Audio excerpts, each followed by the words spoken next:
స్నేహితులారా, మా పిల్లలారా, ఈరోజు ఈ సందేశాన్ని వినడం మీకు అత్యంత అవసరం. ఎందుకంటే ఇది కేవలం సాధారణ మాటలు కాదు, ఇది కైలాసం లోతుల నుంచి వచ్చిన చైతన్యం, మీ గుండెను మేల్కొల్పడానికి వచ్చిన హెచ్చరిక. మీరు ఈ సందేశాన్ని పట్టించుకోకుండా వదిలేయకూడదు. ఎందుకంటే ఈరోజు నేను మీలోని ఆత్మతో నేరుగా మాట్లాడుతున్నాను. ఆ ఆత్మతో అది మరచిపోయింది తాను స్వయంగా వెలుగే అని. మరి నేనే ఆ వెలుగు. మిమ్మల్ని చీకటి నుంచి పిలుస్తున్నాను. నేను మీపై కోపంగా లేను మా పిల్లలారా, కానీ అవును, నాకు బాధగా ఉంది. ఎందుకంటే మీరు మళ్ళీ ఆ గత తప్పులు చేస్తున్నారు. నేను ఇప్పటికే మిమ్మల్ని హెచ్చరించినవి. ఆత్మ మార్గం నుంచి తప్పినప్పుడు బ్రహ్మాండం ఆ పిలుపు వింటుంది. మరి ఈరోజు మీ పిలుపు నా వరకు చేరింది. అందుకే నేను స్వయంగా మీ ముందు మాట్లాడుతున్నాను. తద్వారా మీరు అర్థం చేసుకోవాలని ఇది ఆత్మచింతన సమయం, బహానాలు చెప్పే సమయం కాదు అని. మా పిల్లలారా, ఆత్మ అభివృద్ధికి అవసరమైన విషయాలు, వాటి నుంచి మీ దృష్టి మళ్ళీ తప్పుతోంది. మీరు నన్ను సంతోషపెట్టాలని కోరుకుంటారు, కానీ మీ కర్మలు మీ ఉద్దేశ్యాలకు వ్యతిరేకంగా సాగుతున్నాయి. మరి అక్కడే భక్తి సారాంశం కోల్పోతుంది. ఎందుకంటే భక్తి కేవలం మాటల్లో లేదా పూజల్లో ఉండదు. అది ప్రతి క్షణం సత్యం, ప్రేమతో నిండిన ఆచరణలో ఉంటుంది. మీరు అర్థం చేసుకోలేరు. భక్తి కేవలం ఒక క్రియ కాదు, అదొక అవస్థ. అక్కడ మనసు, మాట, కర్మ ముగ్గురూ ఏకమై పరమాత్మతో ఐక్యమవుతాయి. మరి ఆ ఐక్యత మీ నుంచి దూరమైంది. అందుకే ఇప్పుడు నేను మిమ్మల్ని ఆ నిజంతో పరిచయం చేయాలని కోరుకుంటున్నాను. బహుశా మీరు ఎప్పుడూ అర్థం చేసుకోని ఆ నిజం, ఎందుకంటే ఆ నిజం మిమ్మల్ని మీలోని బ్రహ్మాండంతో అనుసంధానం చేస్తుంది. మా పిల్లలారా, నేను సర్వవ్యాపిని. ప్రతి ఆత్మలో, ప్రతి జీవిలో, ప్రతి శ్వాసలో నేనే ప్రవహిస్తున్నాను. మీరంతా నా అంశలే. నా దృష్టిలో ఎవరూ ఉన్నతులు లేదా నీచులు కాదు, పెద్దవాళ్ళు లేదా చిన్నవాళ్ళు కాదు. ప్రతి ఆత్మ నాకు సమానం. ఎందుకంటే నేను విభజన చేయను, నేను ఐక్యతను. మరి మీరు ఏ జీవినైనా తుచ్చంగా భావించినప్పుడు మీరు నాలో కాదు, మీ అహంకారంలో పడిపోతారు. నేను మీ ప్రతి కర్మను తెలుసు. మీలోని ఆ పశ్చాత్తాపాన్ని కూడా నేను అనుభవించాను. మీ కన్నీళ్ల ప్రతి బొట్టు నా వరకు చేరింది. ఎందుకంటే మీ కన్నీళ్లు కేవలం నీరు కాదు, ఆత్మ పిలుపు. మరి ఆత్మ పిలిచినప్పుడు నేను మౌనంగా ఉండలేను. నేను మీ వైపు దిగి వస్తాను, మిమ్మల్ని ఆ శిక్ష నుంచి కాపాడడానికి. మీరు ఇంకా సిద్ధం కాని దాని నుంచి. మీరు ఊహించలేరు మీకు క్షమాపణ ఎలా దక్కిందని. కానీ నేను మీకు ఆ రహస్యం చెబుతాను. మీరు తప్పకుండా అర్థం చేసుకోవాల్సింది. కానీ ముందు మీ మనసును శాంతంగా చేసుకోండి. ఎందుకంటే నా మాటలు కేవలం వినడానికి కాదు, జీవించడానికి. మరి మీరు నా మాటలను మీ జీవితంలో భాగం చేసుకున్నప్పుడే, అప్పుడే మీ ఆత్మ తన నిజమైన స్వరూపాన్ని గుర్తిస్తుంది. మీరు నా మాటలను అర్ధ మనస్సుతో విన్నారంటే ఆ గత తప్పులు మళ్ళీ చేస్తారు. మరి అప్పుడు మీ కర్మ మీకు వ్యతిరేకంగా నిలబడుతుంది. నేను మిమ్మల్ని హెచ్చరిస్తున్నాను కాదు, మీకు అవకాశం ఇస్తున్నాను. లోపల మార్పు అవకాశం, గత చీకటిని వెలుగుగా మార్చే అవకాశం. ఎందుకంటే నిజమైన మార్పు బయటి శక్తి నుంచి కాదు, లోపలి నిర్ణయం నుంచి వస్తుంది. నేను మిమ్మల్ని క్షమించాను, కానీ క్షమాపణ అర్థం మీ కర్మ ఫలితం తొలగిపోయింది అని కాదు. అర్థం మీకు మరో అవకాశం దొరికింది తమను తాము వెలుగులో మలచుకోవడానికి, మీ కర్మల అగ్నిలో మీ ఆత్మను శుద్ధి చేసుకోవడానికి. మరి ఇదే ఆ క్షణం, మరణం స్పర్శ లేకుండా ఆత్మ పునర్జన్మ తీసుకునేది. నేను మిమ్మల్ని మళ్ళీ ఆ బాధల చీకటిలోకి వెళ్ళనివ్వను. ఎందుకంటే మీరు బాధపడినప్పుడు బ్రహ్మాండ శాంతి కూడా కంపిస్తుంది. మీ బాధ నన్ను తాకుతుంది. ఎందుకంటే మీరు నా నుంచి వేరు కాదు, నేనే మీరు, మీరే నేను. మరి మీరు బాధపడినప్పుడు కైలాసం కూడా మౌనంగా ఉండదు. అందుకే తెలుసుకోండి మా పిల్లలారా, మీ ప్రతి కన్నీటి బొట్టు వ్యర్థం కాలేదు. మీలో వచ్చిన మార్పు, మేల్కొన్న పశ్చాత్తాపం, అదే మీ ఆత్మ కొత్త ప్రారంభం. ఎందుకంటే ఆత్మ తప్పు ఒప్పుకున్నప్పుడే అది బ్రహ్మాండ ద్వారాల వద్ద తట్టుతుంది. మరి అప్పుడే నేను దానిలో నా వెలుగును ప్రసరింపజేస్తాను. తద్వారా అది తన చీకటిని గుర్తించి దాటగలదు. మీ ప్రయాణం ఇంకా ముగియలేదు, ఇప్పుడే మొదలవుతోంది. ఎందుకంటే ఆత్మ తన ఉనికి సత్యాన్ని గుర్తించే వరకు తిరుగుతూనే ఉంటుంది. నేను మిమ్మల్ని క్షమించాను, ఎందుకంటే నేను కేవలం న్యాయం కాదు, కరుణను. మరి కరుణ అతి గాఢమైన పాపాన్ని కూడా మార్పు అవకాశంగా మార్చే శక్తి. నాలోని ఆ అగ్ని శిక్ష ఇవ్వడానికి కాదు, ఆత్మలను శుద్ధి చేయడానికి మండుతుంది. అందుకే మీరు బాధపడినప్పుడు అది శిక్ష కాదు, శుద్ధీకరణం. ఆ ప్రక్రియ ఆత్మ తన బరువుల నుంచి విముక్తి పొంది మళ్ళీ నా పాదాల వైపు తిరిగే ధైర్యం పొందేది. మా పిల్లలారా, గుర్తుంచుకోండి, ప్రతి బాధ, ప్రతి వైఫల్యం, ప్రతి శిథిలత ఒక సంకేతం. నేను మీ జీవితంలో పనిచేస్తున్నానని. మీరు అనుకుంటారు అంతా చెదిరిపోతోందని, కానీ వాస్తవానికి నేను మీ పాత గుర్తింపును శిథిలం చేస్తున్నాను. తద్వారా మీరు మీ నిజమైన స్వరూపాన్ని చూడగలరు. మరి ఇదే నా ఆశీర్వాదం. ముందు మీకు పరీక్షలా అనిపించినది చివరికి మీ ముక్తిగా మారుతుంది. మీలో వచ్చే మార్పు నెమ్మదిగా ఉంది, కానీ లోతుగా ఉంది. రాతి లోపల నుంచి నీటి మూరం పొంగి పొర్లినట్టు.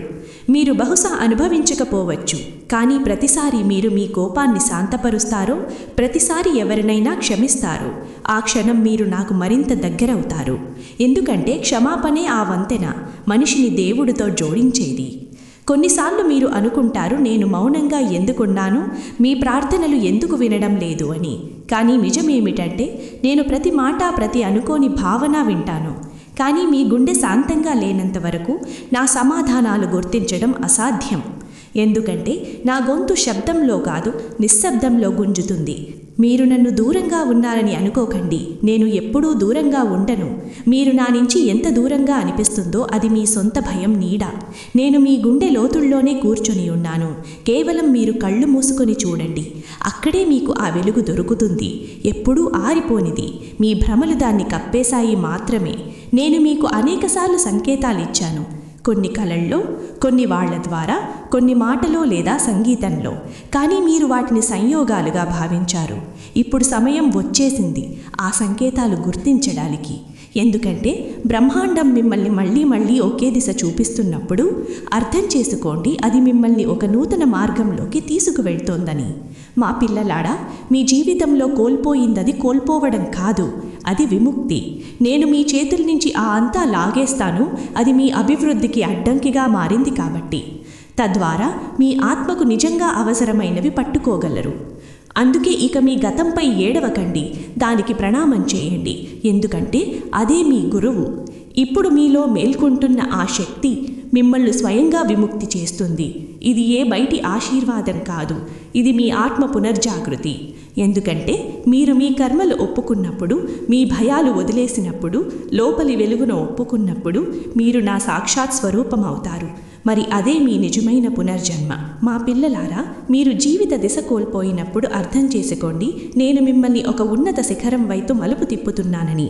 ఎందుకంటే ఆత్మను ఉన్నత స్వరూపానికి చేర్చడానికి ముందు నేను దాని పునాదిని శిథిలం చేస్తాను. తద్వారా అది అబద్ధ గుర్తింపు, అబద్ధ గర్వం, అబద్ధ భయాల నుంచి విముక్తి పొంది క్రొత్తగా లేచి నిలబడగలదు. హిమాలయం తనలోని మంచును కరిగించి క్రొత్త జీవాన్ని జన్మించినట్టు. మీరు అనుకుంటారు మీ ప్రార్థనలు సమాధానం ఆలస్యంగా ఎందుకు వస్తోందని.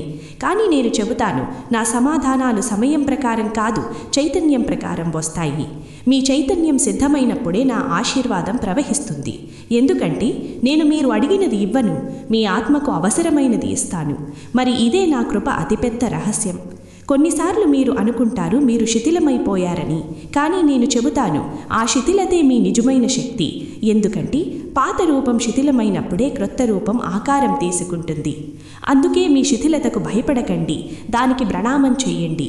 ఎందుకంటే అందులోనే ఆ బీజం దాగి ఉంది మిమ్మల్ని అమరుల్ని చేసేది. మీలోని ఖాళీభావాన్ని నింపడానికి తొందరపడకండి. ఎందుకంటే ఆ ఖాళీభావమే నాలోకి స్థలం సృష్టిస్తోంది. మీరు మీ ఆలోచనలు, భయాలు, కోరికల నుంచి ఖాళీ అయినప్పుడే నేను మీలో నివసిస్తాను. మరి ఆ క్షణమే మీ జీవితంలో అతి పవిత్రమైనది. అక్కడ ఆత్మ, శివుడు ఏకమవుతారు. ప్రతిసారి మీరు ఏడ్చినప్పుడు, ప్రతిసారి ఓటమి ఒప్పుకున్నప్పుడు నేను మీతోనే ఉన్నాను. మీరు బహుశా నన్ను అనుభవించలేదు, కానీ నేను అక్కడే ఉన్నాను. మీ శ్వాసల్లో, మీ కన్నీళ్లల్లో, మీ ధడకన గుండెల్లో. ఎందుకంటే నా నివాసం మందిరాల్లో కాదు, ఆత్మ సత్యంతో వంగిన ఆ స్థలంలో అంటూ ఇక నేను సిద్ధంగా ఉన్నాను అని. మా పిల్లలారా, ఇప్పుడు మీరు ఆ అవస్థకు దగ్గరలో ఉన్నారు. అక్కడ మీకు ఏ రుజువు అవసరం ఉండదు. మీ నమ్మకమే మీ మార్గదర్శకమవుతుంది. అక్కడ ఏ భయం ఉండదు, ఏ భ్రమ ఉండదు. ఎందుకంటే ఆత్మ తనను తాను గుర్తించినప్పుడు ప్రపంచంలోని ప్రతి తలుపు తెరుచుకుంటుంది. ప్రతి బంధనం స్వయంగా తెగిపోతుంది. ఉదయం అవుతూనే చీకటి మాయమవుతుంది లాగా. కానీ గుర్తుంచుకోండి, మార్పు కేవలం కోరికతో కాదు, త్యాగంతో వస్తుంది. మీరు ఆ సంబంధాలు, అలవాట్లు, ఆలోచనలు వదిలేయాలి. అవి మీ ఆత్మ వెలుగును కప్పుతున్నవి. ఎందుకంటే మీరు వాటిపై ఆధారపడి ఉన్నంత వరకు మీరు మీ ఉన్నత స్వరూపాన్ని తాకలేరు. ఇది వదిలేయడం కష్టం, కానీ అందులోనే ముక్తి బీజం దాగి ఉంది.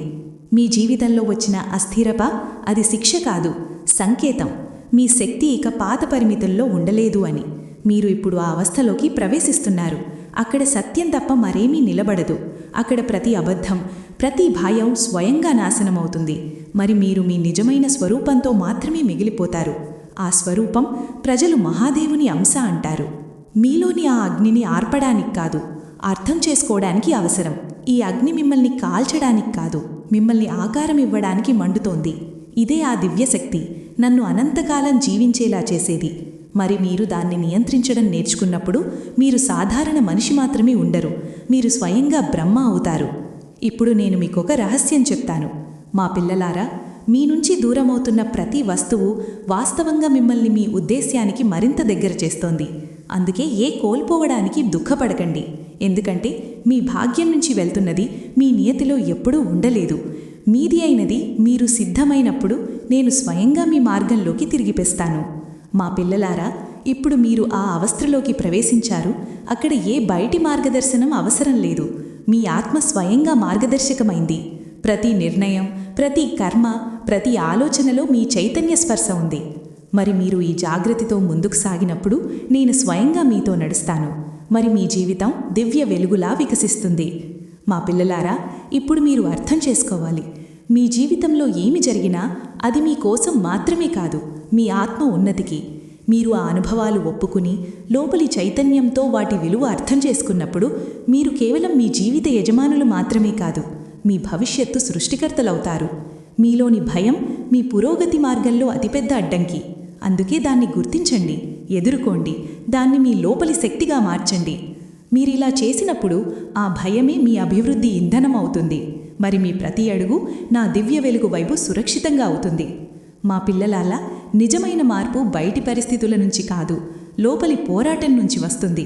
మీరు మీ లోపలి పాత ఆలోచనలు, అలవాట్లు, అహంకారం వదిలేసినప్పుడు మీ జీవితం స్వయంగా దిశ పొందుతుంది. మరి ఆ దిశ మిమ్మల్ని నా దివ్య వెలుగు, సత్యం వైపు తీసుకెళ్తుంది. మీరు అనుకుంటారు మార్గం కష్టమని, కానీ నేను చెప్తాను, ఆ కష్టాలే మిమ్మల్ని బలపరుస్తాయి. మీరు మీ భయం, సందేహాలు ఎదుర్కొన్నప్పుడు ఆ క్షణమే మీ జీవితంలో అతిపవిత్రమైనది. ఎందుకంటే అది మిమ్మల్ని ఆత్మ లోతులకు తీసుకెళ్తుంది, మీలోని దివ్య వెలుగును మేల్కొలుపుతుంది. మా పిల్లలారా, మీరు ఒంటరిగా లేరు. ప్రతి కష్టంలో నేను మీతో ఉన్నాను. మీరు పోరాడినప్పుడు నేను మీ శక్తిగా మీ అడుగులు సంభలిస్తాను. మీరు పడినప్పుడు నేను మిమ్మల్ని లేపే చేయిని. మీరు విజయం సాధించినప్పుడు నేను మీలోని శక్తిని, మిమ్మల్ని ఆ స్థాయికి చేర్చినది. మీలో జరుగుతున్న మార్పు కేవలం బయటి రూపంలో కాదు, మీ చైతన్యంలో లోతుగా జరుగుతోంది. మీ మనసు స్థిరంగా, స్పష్టంగా ఉన్నప్పుడు మీ ఆత్మశక్తి స్వయంగా వ్యక్తమవుతుంది. మరి మీ జీవితం నా దివ్య వెలుగు, కరుణతో ప్రకాశిస్తుంది. ఇదే నిజమైన జాగృతి. మా పిల్లలారా, గుర్తించుకోండి, ప్రతి కష్టం, ప్రతి విపత్తు, ప్రతి వైఫల్యం మిమ్మల్ని మళ్ళీ నిర్మించడానికే. మీరు దాన్ని స్వీకరించి నేర్చుకున్నప్పుడు అదే మీ మార్గదర్శకమవుతుంది. మరి ఆ మార్గంలో సాగినప్పుడు మీ జీవితం కేవలం విజయం మాత్రమే కాదు, దివ్యత, పూర్ణతతో నిండిపోతుంది. మీలో మేల్కొంటున్న శక్తి మీ భయం, సందేహాలు దాటిస్తుంది. ఇప్పుడు మీరు అర్థం చేసుకున్నారు, నిజమైన ధైర్యం బయటి పోరాటంలో కాదు అని, లోపలి భయం, భ్రమలు ఎదుర్కోవడంలో అని. మరి మీరు దాన్ని స్వీకరించినప్పుడు ప్రతి అడుగు నా దివ్య వెలుగు వైపే వెళ్తుంది. మా పిల్లలారా, ఇప్పుడు సమయం మీ జీవితంలో ప్రతి పరిస్థితిని నా దృష్టితో చూడడానికి. మీరు ఇలా చేసినప్పుడు ప్రతి సంఘటన, ప్రతి వ్యక్తి, ప్రతి పరిస్థితి కేవలం గురువుగా మారుతుంది. మరి మీ ఆత్మ అభివృద్ధి ప్రక్రియ వేగవంతం, లోతుగా అవుతుంది. ఇది ఆ మార్గం నేను మీకోసం సిద్ధం చేసినది. ఇప్పుడు మీ జీవితం ఆ కొత్త వెలుగులోకి ప్రవేశించింది. అక్కడ భయం, వైఫల్యం, భ్రమ మిమ్మల్ని ఆపలేవు. ప్రతి అడుగు, ప్రతి నిర్ణయం, ప్రతి ఆలోచన నా దివ్య వెలుగు, కరుణకు అనుగుణంగా ఉంది. మరి మీరు ఈ జాగృతి శక్తితో ముందుకు సాగినప్పుడు నేను స్వయంగా మీతో నడుస్తాను, మార్గం చూపిస్తాను. మరి మీ ఆత్మ నా అనంత వెలుగులో వికసిస్తుంది. ఇదే మీ నిజమైన పునర్జన్మ, నా అనంత కృప. హే మా పిల్లలారా, ఇప్పుడు మీకు అర్థమైంది కదా, మీ జీవితం కేవలం మీది మాత్రమే కాదు, నా వెలుగు, కరుణ ప్రతిబింబం. మీరు అనుభవించింది, మేల్కొల్పింది అదే మీ నిజమైన శక్తి. గుర్తుంచుకోండి, నేను ఎల్లప్పుడూ మీలో ఉన్నాను, ప్రతి అడుగులో, ప్రతి శ్వాసలో, ప్రతి ఆలోచనలో. ఇప్పుడు మీ పని కేవలం ముందుకు సాగడం, మీలోని దివ్యతను గుర్తించడం, ఆ వెలుగును వ్యాపింపచేయడం.